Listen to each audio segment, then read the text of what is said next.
Good evening all. आज 21 जून 2024 है, अंतर्राष्ट्रीय योगा दिवस। तो अंतर्राष्ट्रीय योगा दिवस की आप सबको हार्दिक शुभकामनाएं। और हम लोग आज पदार्थ विज्ञान ये जो टॉपिक है अपने शेड्यूल में उसके बारे में लिखने वाले हैं। डॉक्टर दीपांजलि जाधव मैडम आपको इसके बारे में गाइडेंस करेंगे। I am hiding my video now. चलो स्टार्ट करते हैं।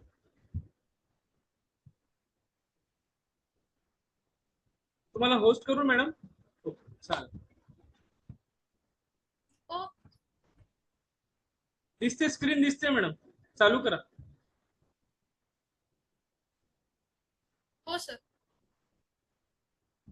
So today is 21st of June, International Yoga Day. So first of all, Happy Yoga Day. आज पहले लेक्चर में हमने पदार्थ और दर्शन का निरूपण देखा. सो आज से हम दर्शन स्टार्ट करेंगे. आज का हमारा पहला दर्शन योग दर्शन. योग दर्शन ही पहला क्यों? क्योंकि बाकी as compared to other darshanas it is somewhat easy. Why somewhat easy? Because we have learned about yoga, we have heard about yogas in many ways since from our childhood.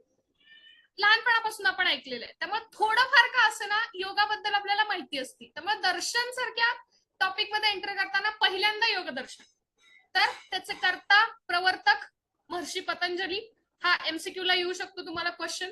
त्याचा प्रमाण ग्रंथ, त्याची संहिता Yogasutra, which is having 4 padas, 195 sutras. Within that first is samadhipada. samadhipad मध्ये समाधीचे भेद, चित्तवृत्ती असतात. It is having total 51 sutras. Second is sadhanapad, which includes kriya yog, ashtang yog, panchaklesh and its निवृत्ती उपायस. त्याच्यामध्ये 55 सूत्र आहेत. Third is vibhutipad, which includes अष्टसिद्धीज gained due to practice of yoga darshana. अष्टसिद्धीज आपण नाव त्याची पुढच्या part मध्ये कन्सिडर करू, कारण सिलेबसला आपल्याला फक्त नाव आहे. त्याच्यामध्ये 55 सूत्र आहेत. Fourth is Kaivalyapada, which include samadhi siddhi, विज्ञानवाद निराकरण etcetera points, which is having 34 sutras. ह्याच्यातलं इम्पॉर्टंट तुम्हाला करता, योगदर्शनचा करता कोण? तर महर्षी पतंजली. आणि योगदर्शनचा प्रमाण ग्रंथ कुठला? तर योगसूत्र. हे 2 MCQ चे क्वेश्चन्स आहेत. Next, definition of the word yoga. Yoga chitta vritti nirodha, cessation or stopping of chitta vrittis. It is called as yoga. तर चित्त वृत्तीज काय असतात? प्रमाण, विपर्यय, विकल्प, निद्रा आणि स्मृती. ह्या 5 चित्तवृत्ती आहेत. ह्या चित्तवृत्तींना ह्या चित्तवृत्ती आपल्या शरीरात, आपल्या मनात ह्या अतिशय सूक्ष्म स्वरूपात असतात. ज्या वेळेला आपण ते सूक्ष्म स्वरूपातल्या चित्तवृत्ती वाढत जातात त्यावेळेला आपण भरकटायला चालू होतो. आपण एका ठिकाणी कॉन्सन्ट्रेट करू शकत नाही. तेव्हा ह्या चित्तवृत्तीजना सीज करणं किंवा स्टॉप करणं म्हणजे योग. प्रमाण, विपर्यय, विकल्प, निद्रा आणि स्मृती ह्या 5 चित्तवृत्तीच्या मदतीने आपण जे काय नॉलेज ग्रहण करतो ते त्या सूक्ष्म स्वरूपात असतील तर त्या हळूहळू ठीक आहे, ओके, पण ते हळूहळू स्थूल स्वरूपात यायला चालू झालं की आपलं माइंड, आपलं मनस भरकटायला चालू होतं. एकदा ते भरकटायला चालू झालं की आपण कुठल्याही गोष्टीवर कॉन्सन्ट्रेट करू शकत नाही. त्यामुळं त्याला स्टॉप करणं पहिलं, त्यातलं प्रमाण. 3 प्रमाणात 3 प्रमाणात are accepted by Yogadarshana, which is प्रत्यक्ष, अनुमान, शब्द. देन विपर्यय, मिथ्या ज्ञान ऑफ एनी पदार्थ इज कॉल्ड एज विपर्यय. मिथ्या ज्ञान म्हणजे कुठलीही गोष्ट आपल्याला समोर दिसतेय पण त्याचे काहीतरी विपरीत आपल्याला आहे असं वाटतं. त्याच्यानंतर विकल्प, डिअल किंवा confused state of mind is called as विकल्प. बऱ्याचदा ही आपल्या मनाची आपली स्थिती असते. म्हणजे जेव्हा आपण क्लासमध्ये बसतो, समोर आपल्याला लेक्चरर शिकवत असतात पण बऱ्याचदा ते काय शिकवतात हे आपल्याला कधीही समजत नाही. त्या क्लासमध्ये स्पेशली ज्या वेळेला आपण लंच नंतरचे लेक्चर्स अटेंड करतो त्यावेळेला जी असते आपली मनसची स्टेट त्याला म्हणायचं विकल्प. त्याच्यानंतर निद्रा, when तमोगुण अधिक्यता occurs the indriyas get tired so person needs निद्रा. आपण रात्री झोपतो म्हणजे काय? आपल्या शरीरात तमोगुण वाढतो. when at night time when tamoguna increases inside the body all the indriyas takes nivrutti from its indriya artha, indriya vishaya, hence we will get the nidra. रात्री स्वभाव प्रभवाच्या निद्रा, जी रात्रीची आपली स्वभाव प्रभव असते ना ते तमोगुण वाढल्यामुळे येते आपल्या शरीरात. आणि नेक्स्ट स्मृती, ability to recall and grasping capacity of the mind is called as स्मृती. आपण जे काय आठवू शकतो आपल्या अनुभवांनी आणि जे काय आपल्याला समोर रोज घडतं आपल्या आजूबाजूला, नॉलेज हे फक्त क्लासरूम मध्येच घेतलं जातं का? अजिबात नाही.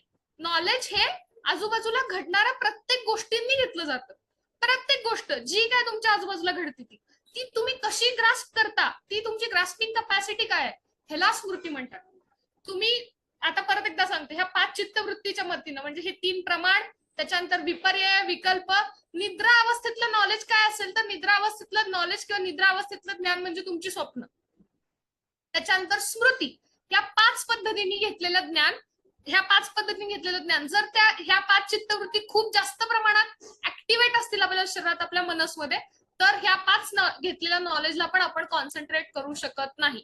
त्या सूक्ष्म स्वरूपात करणं, हळूहळू मनातून त्या कंट्रोल करणं, त्याचं मनावर अधिराज्य नाही, आपण त्याच्यावर अधिराज्य करायचं ह्या 5 चित्तवृत्तीवर, त्याला म्हणायचं योग. नेक्स्ट, योगदर्शन हॅज एक्सप्लेन्ड अबाउट अष्टांग योग.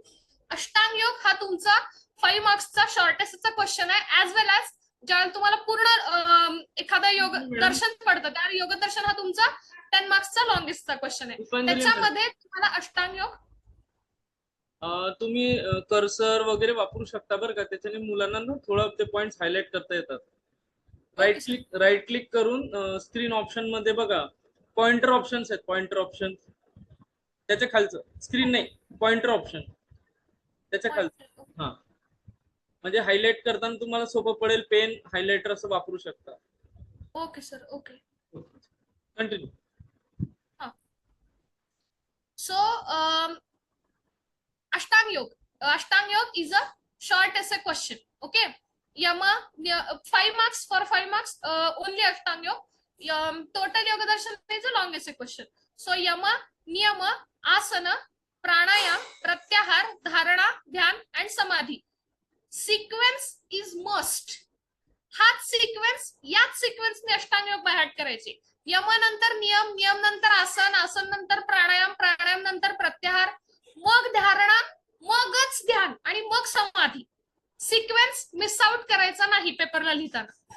आउट ऑफ विच फर्स्ट 4 म्हणजे यम, नियम, आसन आणि प्राणायाम ह्याला म्हणायचं बहिरांग योग, कारण ते आपण एक्सटर्नली प्रॅक्टिस करू शकतो. नेक्स्ट 3 धारणा, ध्यान आणि समाधी हे झाले अंतरंग योग. सॉरी, प्रत्याहार, धारणा आणि ध्यान हे झाले अंतरंग योग. आणि लास्ट वन समाधी जो आहे तो आत्म्याशी रिलेटेड आहे. तर ह्या पद्धतीने हे अष्टांग योग असतात. यम, नियम, आसन हे 3, यम, नियम, आसन, प्राणायाम हे झाले बहिरंग, प्रत्याहार, धारणा, ध्यान हे झाले अंतरंग योग. आणि समाधी हा आत्म्याशी रिलेटेड आहे. तर त्यातले आपण 1 by 1 बघूया. पहिला M, the rules which are to be followed during your social behavior.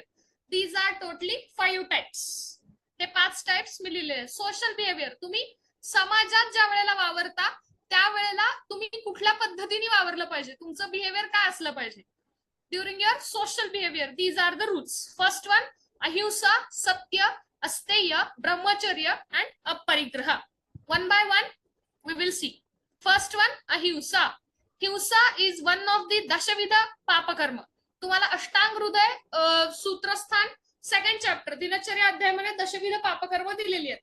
त्यातलं हे हिंसा एक दशविध पापकर्म. हिंसा not necessarily every time it will be physical injury.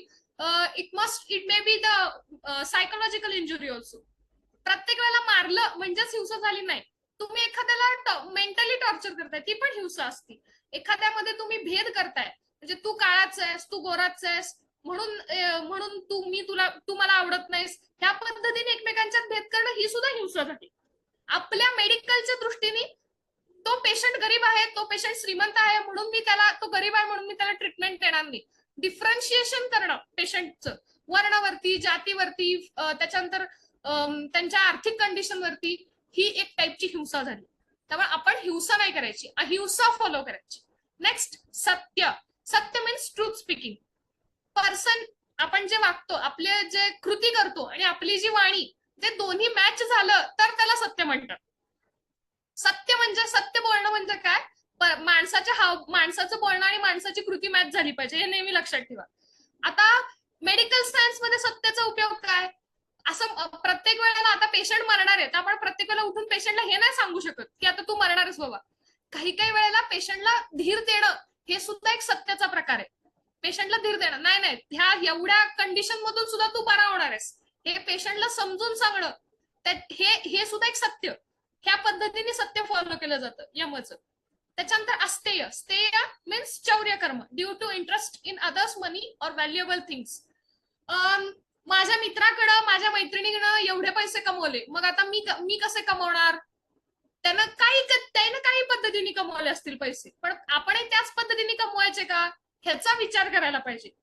त्यामुळे दुसऱ्याच्या गोष्टीवरती लक्ष ठेवणं, दुसऱ्याच्या वेल्थ वरती इंटरेस्ट घेणं, त्यानं कसे कमवले असतील, भलेही त्यानं वाईट मार्गाने कमवले असतील, हे फॉलो नाही करायचं. ह्याला म्हणायचं स्तेय, चौर्य कर्म, दुसऱ्याच्या ह्याच्यात सतत इंटरेस्ट घेऊन बघणं. आपली जी पद्धत आहे, आपल्या पद्धतीने आपण जे आहे ते वेल्थ कमवायची, त्याला म्हणायचं अस्तेय. ब्रह्मचर्य. अकॉर्डिंग टू आयुर्वेदा, ब्रह्मचर्य आयुष्याणाम. ब्रह्मचर्य is increasing life span by keeping संयम ऑन द सेन्सेस. ब्रह्मचर्य प्रत्येक वेळेला सेक्सचीच रिलेटेड नसतं. स्वतःच्या सेन्स ऑर्गन्स वरती, स्वतःच्या ज्ञानेंद्रिय कर्मेंद्रियांच्या वरती संयम ठेवणं म्हणजे ब्रह्मचर्य. सगळी ज्ञानेंद्रिय कर्मेंद्रिय सगळी आली त्याच्यात. त्याच्यानंतर अपरिग्रह. अपरिग्रह आजूबाजूच्या माया मोह निर्माण करणाऱ्या गोष्टींच्या पासून स्वतःला वेगळं करून घेऊन फक्त आणि फक्त आपल्या कामावरती फोकस करणं म्हणजे अपरिग्रह. नेक्स्ट, नियम. The rules should be followed for self cleanliness. स्वतःसाठी जे रूल्स आहेत ते, इट इन्क्लुड्स शौच, संतोष, तप, स्वाध्याय अँड ईश्वर प्रणिधा. हे 5 नियमामध्ये येतात. तर नियम, शौच पहिलं, इंटरनल ऍज वेल एज एक्सटर्नल क्लिनलीनेस. म्हणजे स्वतःचे कपडे, आपण ज्यावेळेला डॉक्टर म्हणून ओपीडीत बसणार त्यावेळेला स्वतः जेवढं क्लिनलीनेस आपला असलं पाहिजे, काय नीटली आपण राहिलं पाहिजे, आपले कपडे जे काय असेल ते एक्सटर्नल अपिअरन्स. त्याचबरोबर आपण आपल्या मनसनी, आपल्या अंतःकरणाने पण आपण तेवढंच क्लीन असलं पाहिजे. हेच मी पहिल्या ह्याला सांगितलं तुम्हाला, हिंसा करायची नाही लोकांच्यात, त्यांचं वर्ण, त्यांचं काय, कशावरून डिफरन्शिएशन करायचं नाही, त्याला इंटरनल क्लिनलीनेस म्हणतात. ते शौच मध्ये येतं. Santosh, feeling of satisfaction in whatever we have and not having any wish to gain more than need is called as asantosh. स्वतःची गरज आहे त्याच्यापेक्षा जास्त हावरटपणा करणं, ग्रीडीनेस, त्याला असंतोष म्हणतात. ते जे ग्रीडीनेसचं फिलिंग आहे ना, ते कधीही तुम्हाला सॅटिस्फॅक्शन देत नाही. पण संतोष म्हणजे फिलिंग ऑफ सॅटिस्फॅक्शन. तुम्ही एखाद्या पेशंटला ट्रीटमेंट दिली, तो पेशंट म्हटला तुम्हाला की तुमच्या 2 गोळ्यात मला बरं वाटलं, त्यावेळेला जे आपल्याला मिळतं ना, त्याला म्हणायचं फिलिंग ऑफ सॅटिस्फॅक्शन. भले आपल्याकडे तेवढी 100 पेशंट येत नसतील, 2 पेशंट येत असतील, पण 2 पेशंट मध्ये पण आपल्याला सॅटिस्फॅक्शन मिळतं की आपल्याकडे आल्यानंतर पहिल्या वेळेलाच तो पेशंट बरा झाला. ह्याला म्हणायचं feeling of satisfaction whatever we have, आपल्याकडे जे आहे. त्याच्यानंतर तप, टॉलरेशन ऑफ फिलिंग्स लाईक सुख, दुःख, क्षुधा, तृष्णा, सगळ्या जे काय. तप, पूर्वीच्या काळचे ऋषीमुनी तप म्हणजे एका पायावर उभे राहून भगवान शंकराची आराधना करायचे, एखादं वरदान मिळवायला. ते पण सगळ्या फिलिंग्स त्यांचे टॉलरेट करायचे. ते एक टाईपचं तप झालं, ते अध्यात्मात आलं. आपल्याकडे तप म्हणजे काय, तर आपण आपल्या फिलिंग्स ज्या काय, सुख, दुःख, क्षुधा, तृष्णा, जे काय, त्याच्यावरती कंट्रोल मिळवायला शिकायचं. का? आता तुम्ही तुमच्या घरातून काहीतरी, तुमच्या घरात दुःखद घटना घडली आणि तुम्ही हॉस्पिटलला पेशंटला येऊन बसलाय. तुमचं सोशल, तुमचं जे घरचं लाईफ आहे आणि तुमचं जे मेडिकल, तुमचं जे प्रोफेशनल लाईफ आहे ते वेगळंच असलं पाहिजे. स्वतःच्या घराच्या दुःखाचा परिणाम पेशंटवरती नाही होऊन दिला पाहिजे. ते फिलिंग्स टॉलरेट करायला शिकायचे. तुमच्याकडे कॅज्युअल्टीला पेशंट आला, तुम्ही क्षुधा, तृष्णा हे फिलिंग सांगून पेशंट टाळू शकत नाही. त्यामुळे स्वतःच्या फिलिंग्स टॉलरेट करायला शिकणं, ह्याला म्हणायचं तप. आणि आपल्या डॉक्टर्सच्या आयुष्यात ही खूप मोठी गोष्ट आहे. त्याच्यानंतर स्वाध्याय.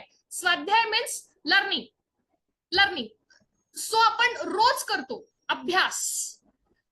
एक गोष्ट नेहमी लक्षात ठेवा, आपण डॉक्टर्स आहोत आणि आपण लाईफ टाईम प्रॅक्टिसच करतो. आपण कधी परफेक्ट नाही होऊ शकत. आपल्या आता मी आता यंग एज मध्ये, मी आता सध्या प्रॅक्टिस चालू केली, मी प्रॅक्टिसच करते. ऍट द एज ऑफ 70 सुद्धा मी हेच म्हणणार की मी माझ्या डॉक्टरकीची प्रॅक्टिसच करते. त्यामुळे स्वाध्याय म्हणजे रोजच्या रोज आपण लर्निंग करतो.